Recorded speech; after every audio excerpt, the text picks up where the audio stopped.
Kadaghan atog makaon. Gipalit ni hapon.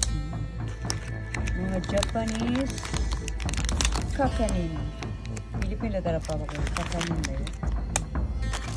Very ako papilit. Ayan mga pilit. Dumpling. Ano na? Nakalito. Kulit pili ko dyan. Yummy. Ano rin mo? Umuchi? Mga kakanin ng Japan. Wow, ito parang sarap nyo. Ano ka kabutya?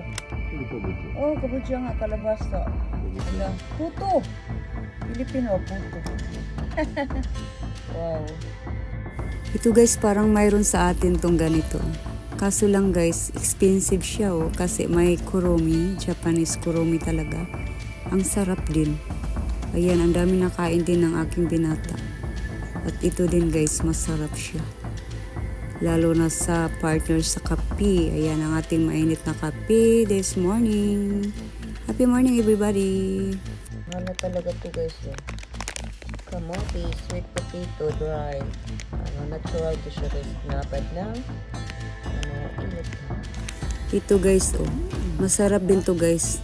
Binuksan ko na lahat mga dala ni Happy guys. Sarap.